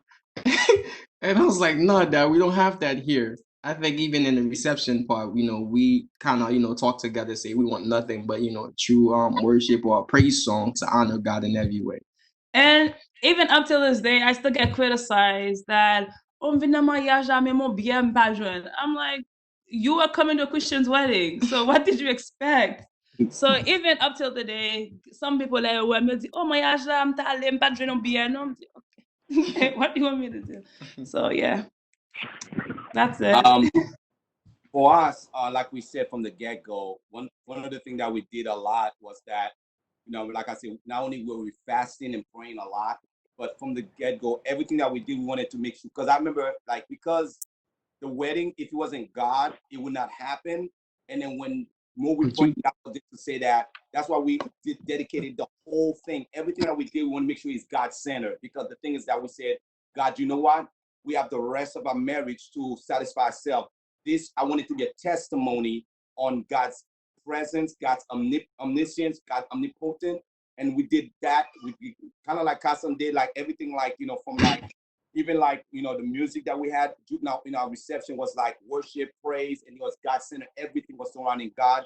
And we make sure that we remove ourselves in a sense, so the people came to see us, but we move ourselves to the point that they left with the presence of God. Some people were saying, oh my God, I can't believe it. It's like, it's just like, that's what we wanted, and then we say, God, we want you to have that day, the first day of our marriage. We want it to be for you, so that we want to make you understand that I have all the rest of the time for my wife, but I want to be sure that you're present and people know that, so that's the thing for us.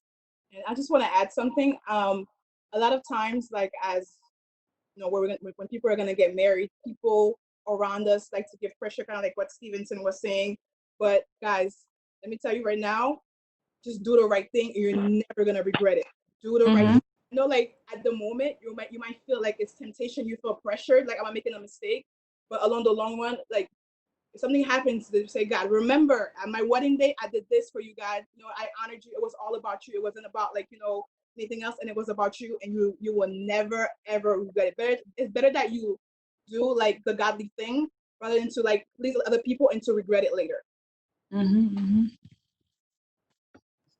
All right. So the next wedding question was, this is directed towards the ladies, but the second part I think anyone can answer. Ladies, did any of your bridesmaids or groomsmen frustrate you on your wedding day? And if so, how did you handle the chaos on the day of the wedding? Anyone can answer. If you know me, I'm not a big celebratory person. Actually, for my wedding day, when it was over, I was like, oh, praise God, that thing is over. You know what I mean?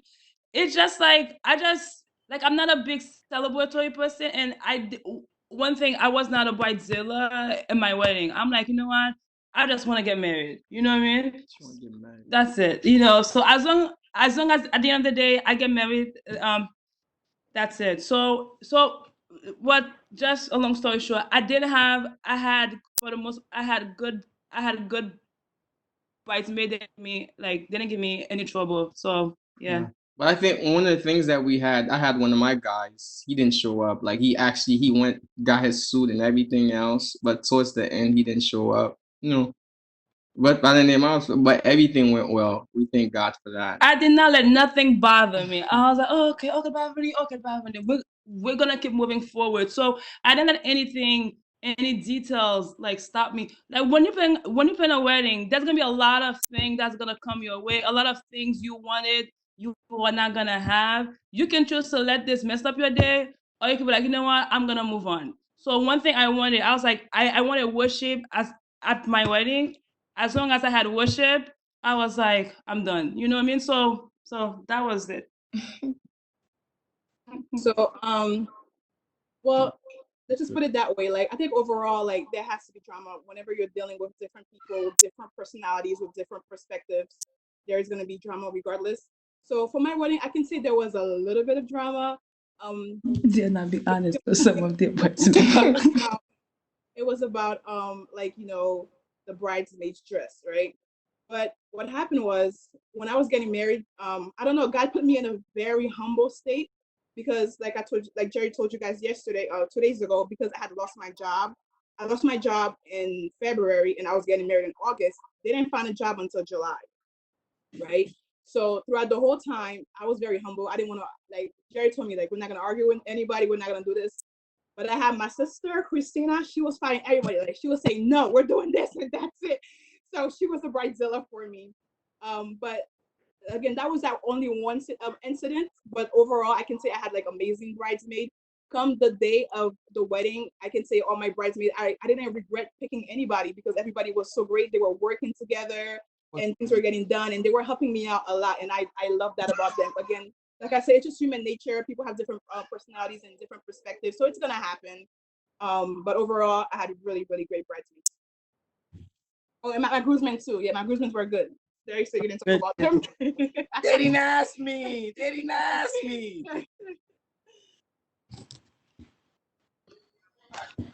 Okay, so the next one I think is about more of the Haitian wedding traditions. Did you have any choirs or how long was the ceremony? We didn't have a choir. We had worship. We had to preach.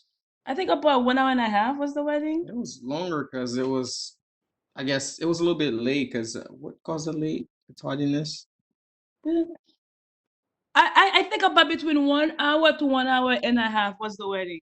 Was our wedding. So, but we didn't have any choir. It was awesome. I think we have Roselle that came to worship with us. That was awesome. And the preach was good too. Yeah. I think it kind of motivated the whole night. Oh, Brother Wilbur. Yeah. So in Roselle tradition, the church choir always sings. So the church choir did sing at my wedding, and also my mother was part of this group in Haiti called La Famille Unie. So they came to the wedding and they sung because long story short, the group started at my mother's house when we were living in Haiti. So they all managed to come to the wedding. Some were living in Haiti all over the place, and they came to the wedding and they sung. And then most of the other singing happened at the reception. And also, like, my pastor preached. He did a good job, like always. Pastor Daniel. And that was it. I mean, like, Because some of them, believe it or not, as crazy as it sound, in terms of tradition, but in its context, it's like I get it. I know for a lot of us, it's like, we don't need all that. I mean, not to say you need all that to be married. That's not the concept. But it's just kind of like it's the respect to show to every aspect. Because every man and woman that was in the squad were always the people that support. You show them that love to participate, to be able to partake in that moment. For them, it was an honor, and that's the way I look at it. And those people, they went all the way from Haiti, because the thing that my wife is talking about, family unit, means like united family. It is a family-based organization, and that's what they do. And they come from near and far. For you to give them that spot, to in your thing, it's like you also present them a place of honor to show them the gratitude that you have towards them. For me, that's the thing about it, and I think I enjoy every aspect of it. I want to add one thing quickly that I just remembered. We also had like a group of pastors at our wedding. That was very important to us to have like the elders pray over us. Yes. And Pastor Pepe was actually one of the pastors that were there, so that was really important. I like that. Yes, Abby, I got you, girl. Okay, so I don't think I see any other wedding questions, so we're gonna go back to like the marriage questions. This question is from Melissa. How important is it for men to help out by doing the dishes or cleaning after they cook? Emphasis on doing the dishes or cleaning. In other words, do you think that we should take a break from the stereotype of women doing the cooking and the cleaning while the men sit on the couch doing their own thing? I mean, honestly, I've never been a fan of that lifestyle. My wife will tell you, like, a lot of these things, I do them personally myself. Like, when I come home, even as I come home, I just walk into the house. Sometimes I don't even take my clothes off. If there's any dishes, I'll jump straight into cooking, cleaning, do the dishes and sweep. Because that's my thing. You know what I'm saying? That's my thing. Like, I always tell her, like, I don't want you to carry the burden, because we're a team. If you have a lot going on, whether it's the kids or you've been home with them and you're tired, I come home, I'll take over. You know what I mean? So it's about the sacrifice we both have to make out of the process, because like they said, I only have one wife. If I put all the burden on her for her to cook, clean, and that stuff, and then at some point when she's like, her health starts to decrease, like we said the other day, health is priority to me.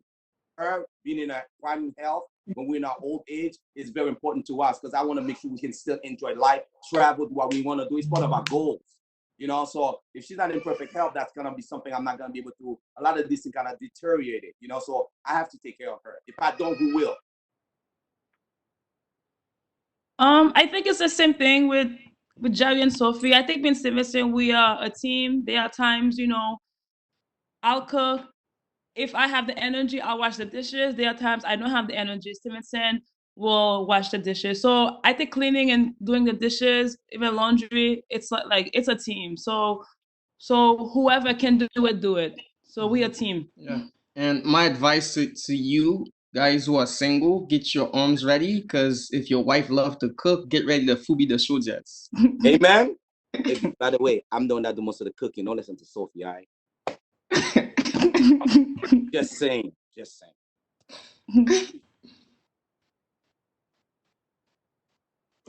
Okay, thank you guys. So the next question is from Nikki.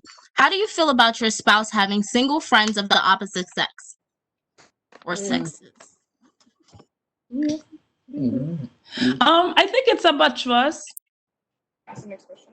How do you feel about I think.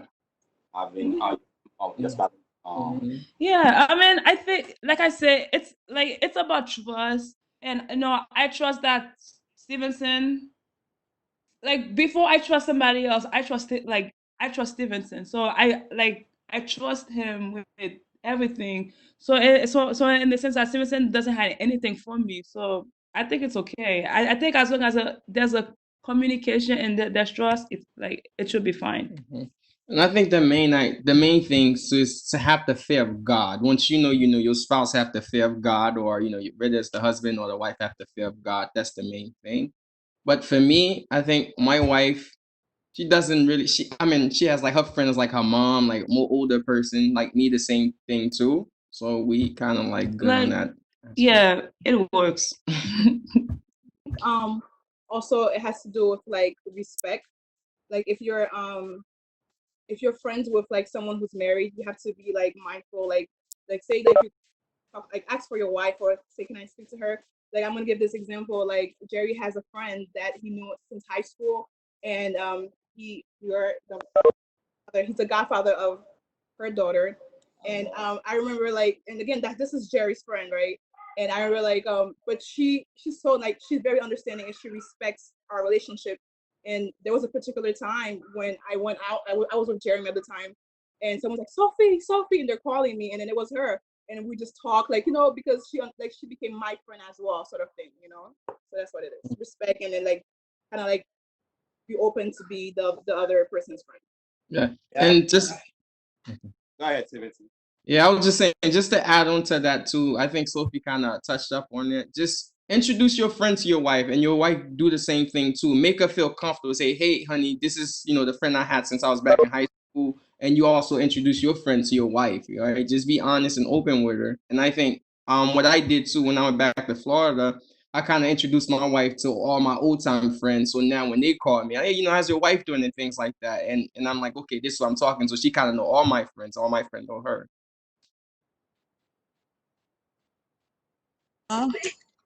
Okay, so the next question is, who said I love you first? I did.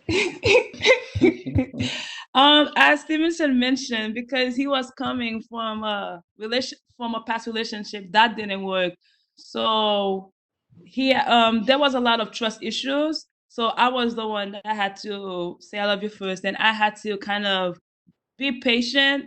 Don't force him, just let him, whenever he was ready, he will say it. And I know, I knew the moment Stevenson kind of there was a barrier, and something happened, and the barrier kind of like break. And since then after that, he was more open to say I love you. I love you. Oh, so cute. So cute. What happened? We got together June 10th, 2010. Gonna be 10 years this year. And then like a month later, he went to St. Martin. He went away for to his uncle's house in St. Martin. And so what he did was he actually, before he left, he mailed me a card from his here in New Jersey. He mailed me a card to my house, put perfume all over it, and then wrote me this long letter. And at the end, he said, "I love you." That's how he said it. Remember that? Yeah. Mm-hmm. Yeah. She said it first, guys. No. She said it first. Didn't that happen? Yeah. No. Okay. Yeah. Listen. Mm-hmm. All right. Yeah. No. Let's keep going. Okay, thank you. So the next question is, what kind of advice would you give someone that is struggling with communication issues within a relationship?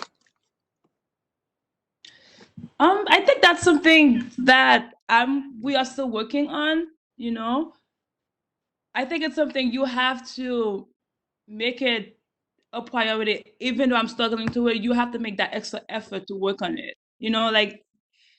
I don't think there's any tips I could give you on how to communicate. It's just that that's something that is crucial for the marriage. So hence you're gonna make the effort to know, okay, I have to communicate.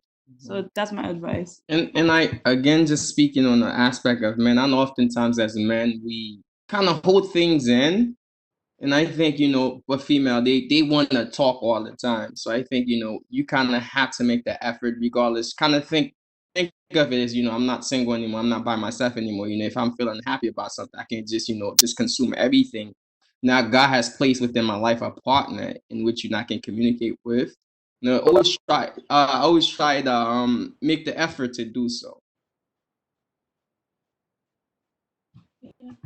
I completely agree. Like when the question was asked, Jared just said communicate. I think you guys can try to talk about it, and if that's not working out, if you tried, and if it's causing a major problem, don't be afraid to seek some kind of counseling from a Christian counseling person that can help with that. And I think that's the route you should go if it's really that serious. And I'm gonna chime in about one thing we did in the beginning of our relationship. There was a lot of things that was difficult for us to express face to face because it was so personal and stuff like that. We might not feel comfortable. So one of the things that we started this process of like a notebook. It was our notebook. I would say something to her and ask questions, and then she would go back and answer it and write it back to me. Sometimes if us talking, maybe because as we talk, my tone may seem like I'm upset, and then you might think I'm upset and I'm not. So because what we do then change the mode of communication. By changing the mode, meaning that if it means us using like text or send messages, maybe that might be easier for the person to read it, and then through that the person can see what's going on in your head so that we can understand what's going on. So that could be another thing. The mode of communication can be another aspect. Okay, thank you. So as we're winding down on the questions, I do encourage if anybody has a couple of questions or any few questions to put them in the chat. But like we said before, to do them anonymously just so that we see them and we know to ask them. The next question from Rebecca is it a good idea for a couple that is struggling with trust issues to start thinking about getting married or even get married?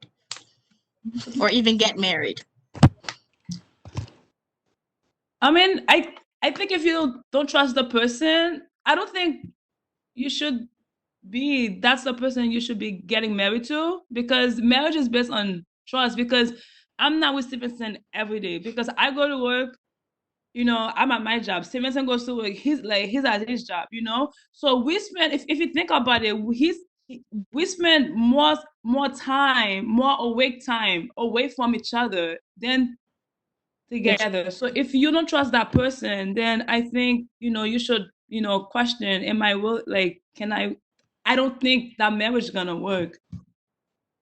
Yeah, I completely agree with what Hassan said.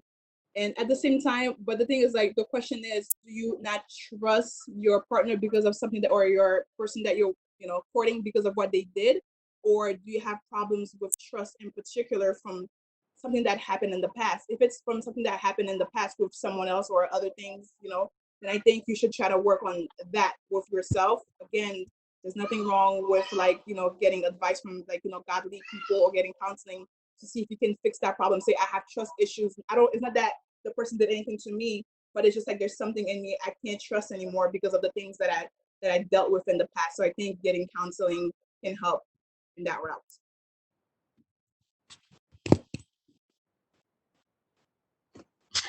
Okay, so the next question is, how many kids did you guys initially want?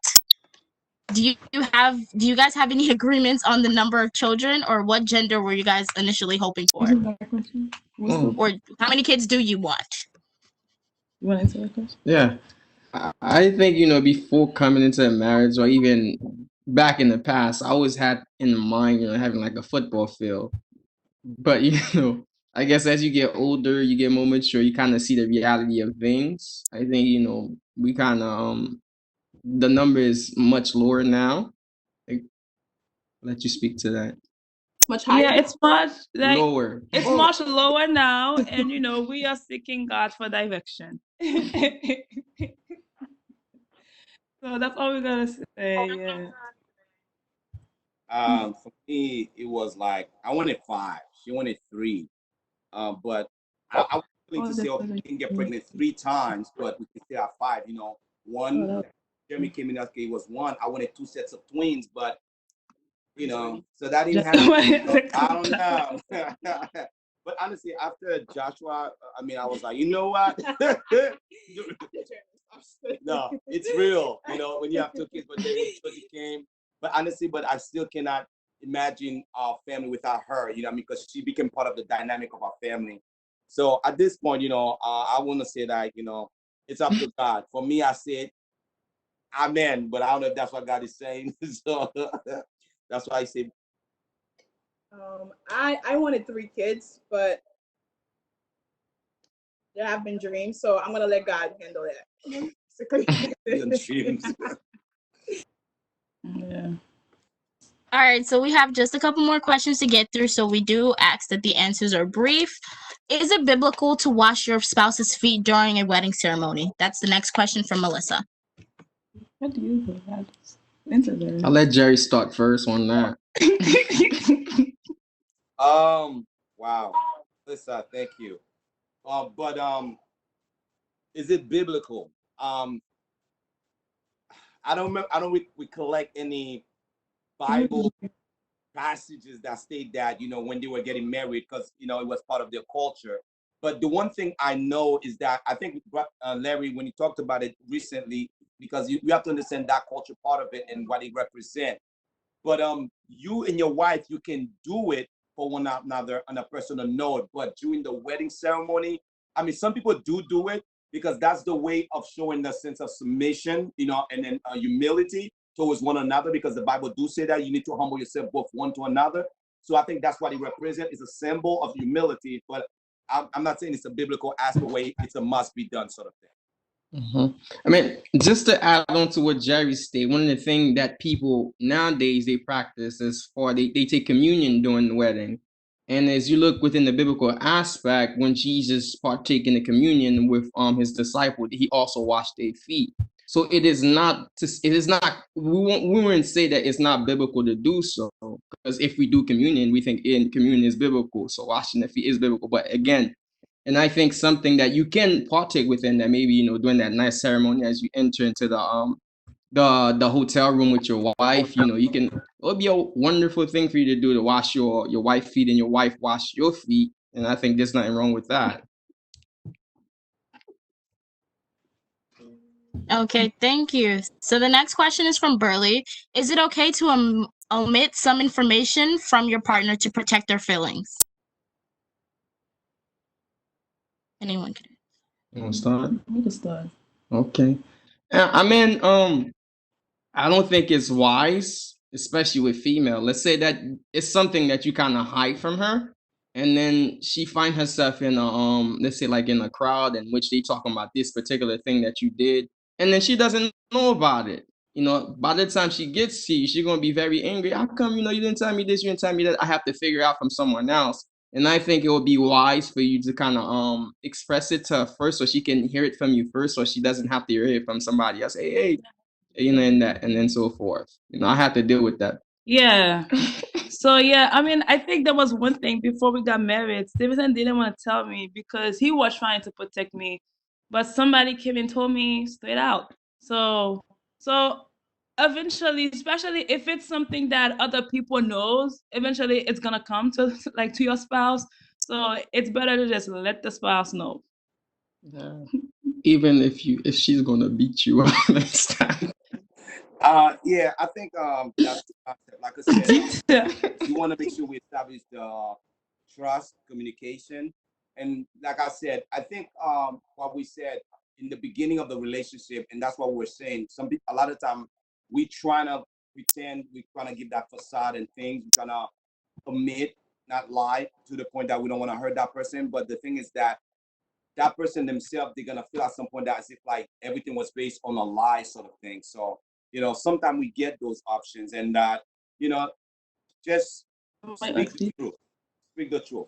Or at least set it up where you can tell it at another time, but, you know, but just don't keep it forever. Somebody's asking for details. Is it about what I spoke about? Yes. Yes, I think it was about what that was. Okay, so just to be, I guess. Don't do it. Don't do it. Don't say no. Don't do it. Don't do it. Don't do it. Okay, I won't. Should I do it? No. Let me say. Jerry said no, so I listen to the leaders. All right. Okay, so so this next question is from Alex. How was your first day in your own home together? How was the adjustment from being in your parents' house to now being one with your spouse? Go ahead, you can start. Like the first day was a bit different for us, just because Stevenson had to work even right after we got married. So I don't have the best example how was the first time in the house, but I know that the day after my wedding, I went to my mom's house. When I went to my room, I started crying. I was like, "Oh my goodness, this is it! I'm officially married now." So like I think right after the wedding, what hits me is when I went back to my mom's house. So for me, I wouldn't say that I cried, but I just felt like, and this is different. Like I miss my family. Like I felt like I miss my parents. Like I remember like after we got married, when we came back from our honeymoon, went to my parents' house, and I'm like, this is not my house anymore. So I kept going there for a lot of times, but I don't know. I think it takes like a lot of adjusting because it's like a different phase that you have to get used to. It's like you're happy you're married, but it's like at the same time you're like, but I miss my house, like, you know. But then I will say that though, I mean, I showed that to like a few people because we're married. It was kind of like we get to do everything together. Like if he's watching TV, like I'm always there watching TV with him. That's like the honeymoon phase, you know. Everything you're doing, you do it together, sort of thing. You know, we're in the kitchen, together. But now you just go separate rooms because it stress you out. But overall, like, you know, you do things together like a lot. Everything that's being done is done as a couple for the first few months. I can say that's how it was for us. Okay, thank you. So this final question is asked by Melissa, and it was, what is your initial reaction or thoughts when you found out that your wife was pregnant? Which I'm assuming is towards Jared. That's what it's at.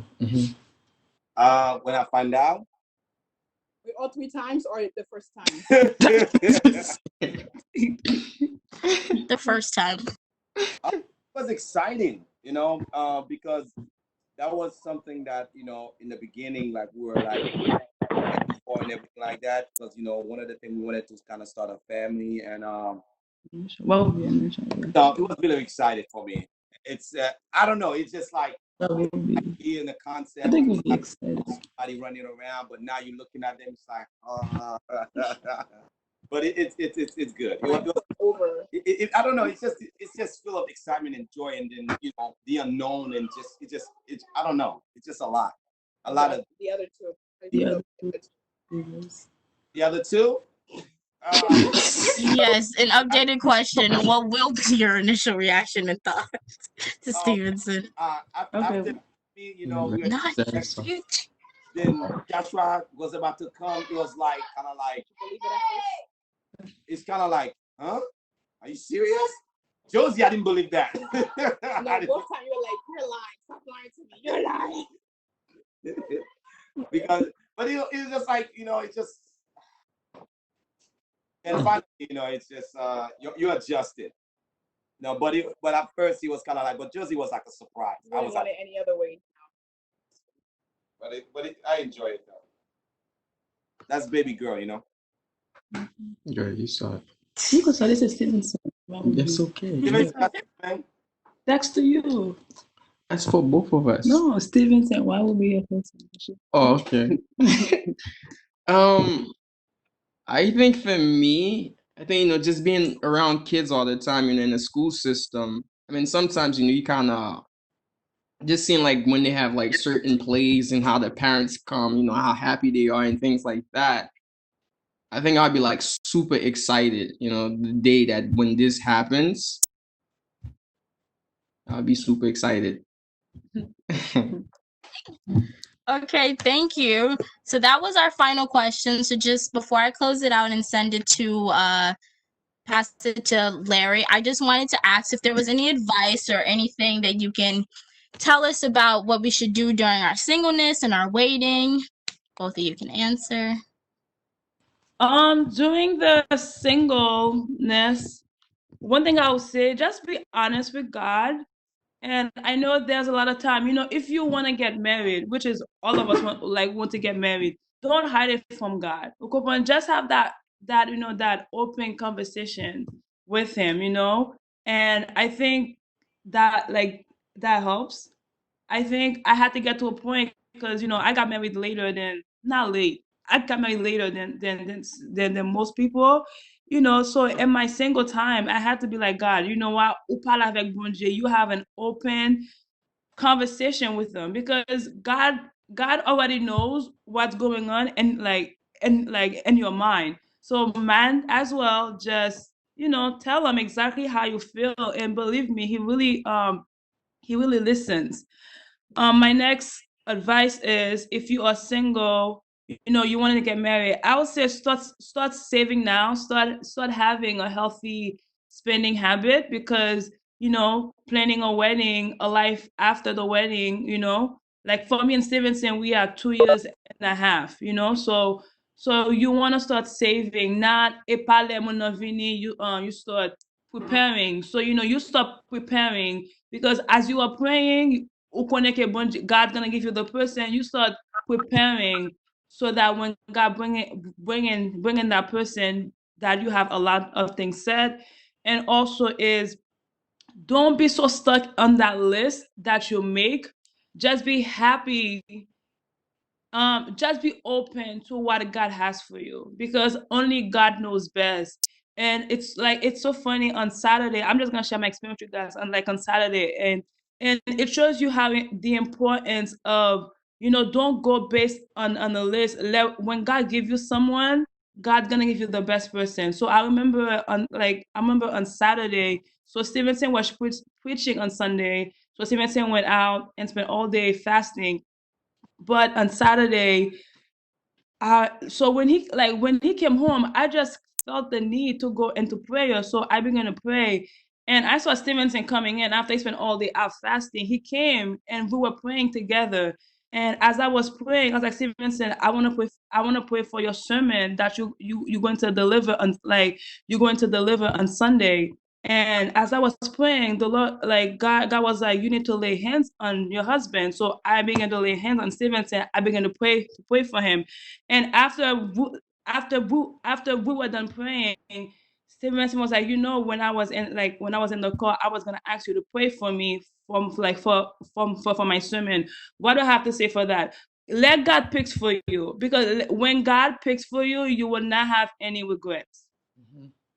And to add on to what Carson said, especially for those of you who are in ministry, I can speak for the fellas, if you're in ministry such as preacher or even worship leaders and so forth. Especially for the young men, as you go out there, many women will come to you, say, God, some of them will say, I have dreams that, I'm supposed to be with you and all these other things. Just be very careful with that. Make sure that you know that's the right one. Because once you do know that it's the right one, God will be able to do wonderful things in your ministry and in you. Yeah, this is important for us. It's not just about l'église, but you want to be connected to that person. You want to have someone that's gonna support you. If you're in ministry, you want someone that's gonna support your ministry. Or one of the best things somebody told me is, pendant mon avoye wash la, for moi-même, I have to be the one qui ramasser wash la. So it's very important for the guys especially. You don't want to just pick somebody just because mon dans l'église là, but you want somebody that's gonna help you build your ministry. So this is my advice. Yeah. Well, Amen. what I would like to say is that I like to share this with some of the girls. I know what it's like to, not know the unknown, right? It's not know what's gonna happen, not know who you're gonna find, not know when is it gonna happen. All of that is during the waiting stages is your mind is going elsewhere. You just sometimes you might be tempted to do things or approach certain people and stuff like that. But what I would say is that you have to trust God. Whatever he said he's gonna do for you, he's gonna do it no matter what. Even though it seems long, it might seem like this is never gonna happen. But remember, he's not a God that he should lie. He will never lie to you. He's gonna do it no matter what. And there's a singer, her name is Jamie Grace. She writes a song. It says while I'm waiting, because she's into cowboy stylish, and she likes to wear boots. And she said while I'm waiting, I'm not gonna get my white boots dirty.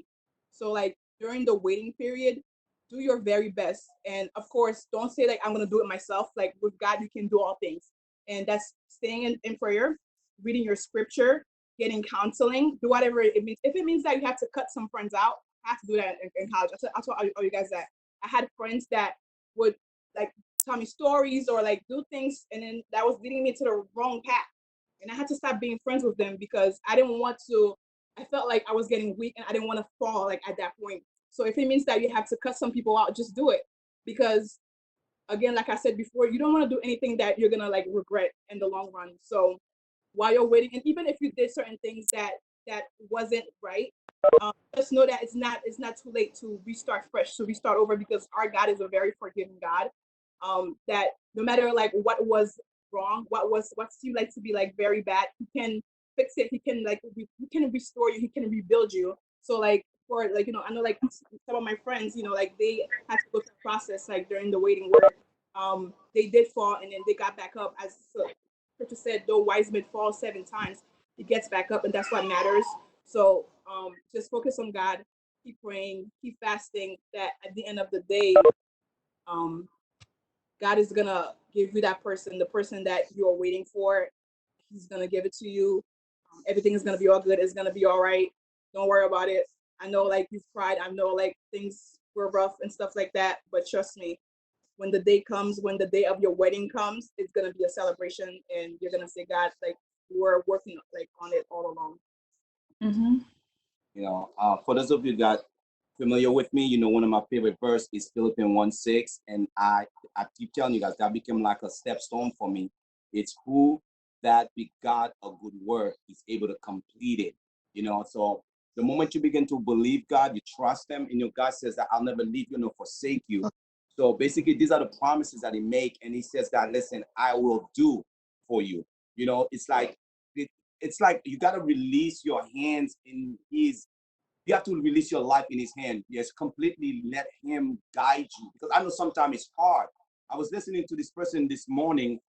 He said a powerful thing, and it got me. He says that a lot of time we are so busy searching and looking for what God already had planned, because that's what Jeremiah 29, like Anna was saying the other day, for I know, God says, the plan I have for you.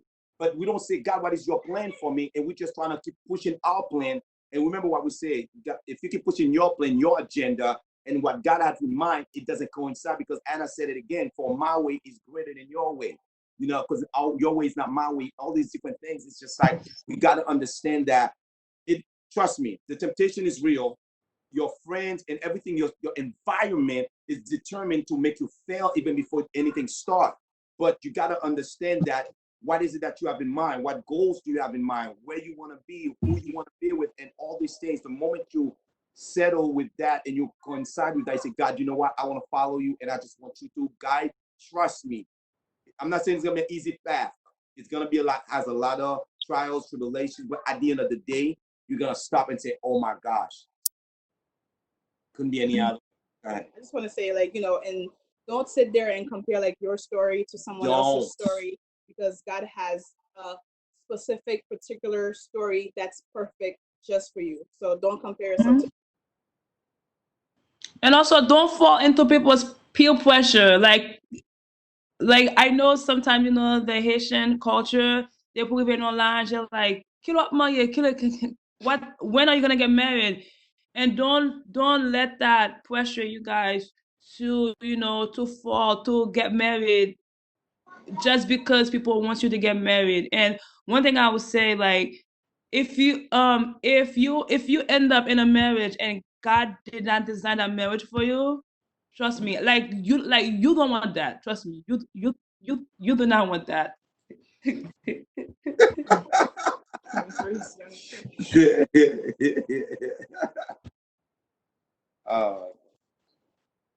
So if you guys don't have anything else to share or to add, I'm gonna pass it over to Brother Larry. Thank you for having me. Wow. I don't have any words. That's why My I'm God, just axing. mudgy call. Wow, are we still getting questions now? Wow, you guys are wrong. But yeah, I just want to start by saying, first and foremost, thank you to God for designing this, for putting good people in our lives, putting godly men and women who are married in our lives that we can learn from, that we can glean from, who have gone before us, who have forged the way, whose example that we can take so that we don't fall into the same pitfalls that they fell into, and that we can just simply be better. Because marriage is an important thing. Marriage is God designed. It's important to Him.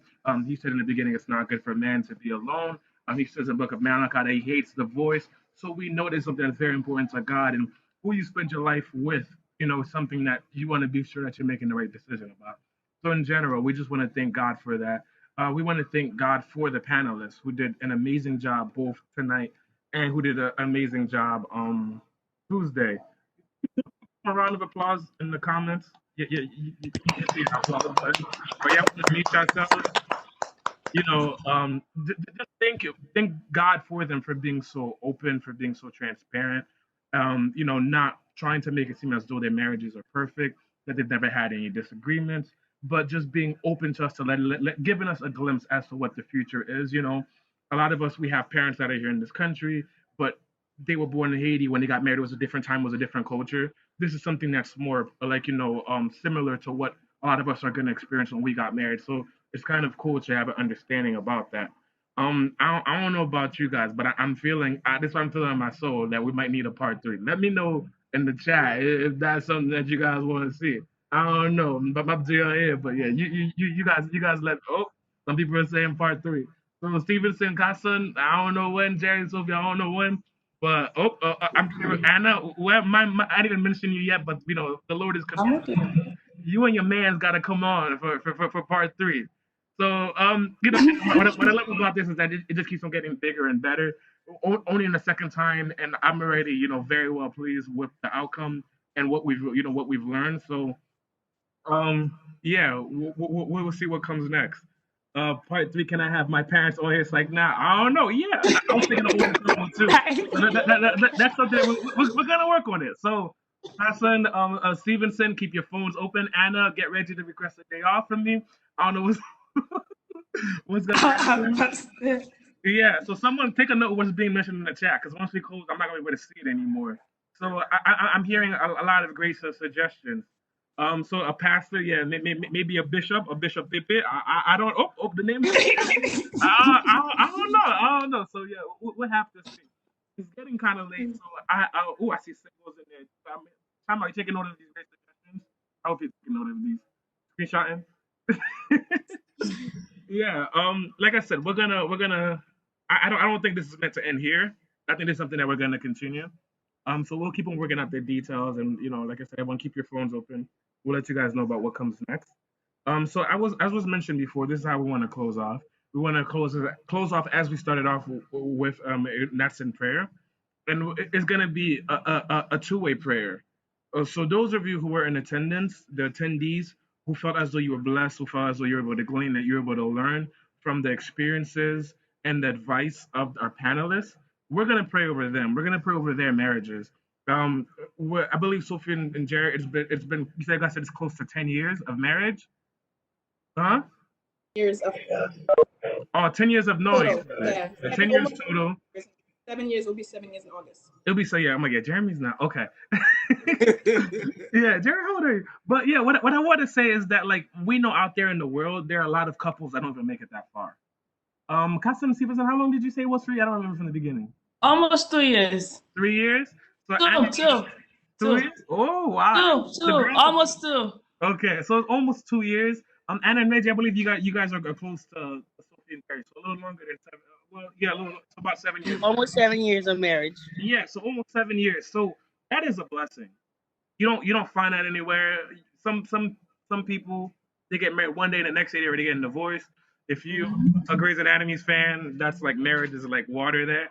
But that's besides the point. So what I want to say is that, like, we really do see it out there in the world where people are like always getting married and they're getting divorced, and marriage means nothing for them. But we have examples, and it's funny because it's not even just in the church, but like outside in the world, but even in the church, there are a lot of marriages that don't last. So if we have these examples before us of those that have made it this far, and who by God's grace we believe will make it a lot further, we're just gonna pray a blessing over the wedding. I hope you guys can join me in doing that. Just praying that these 7 years, these 2 years, that it will just be the beginning. That they will hit 10, they will hit 25, they will hit 50. They'll see children, they'll see grandchildren. And that's a prayer, that's a blessing that we're gonna release over their lives. And while we're praying that prayer over them, they're gonna be praying over us, over our future relationships, or our over attorney said 500, our future marriages, so that that our decisions are God led, they're God centered, and that our decisions would be God's will, and that we would have the patience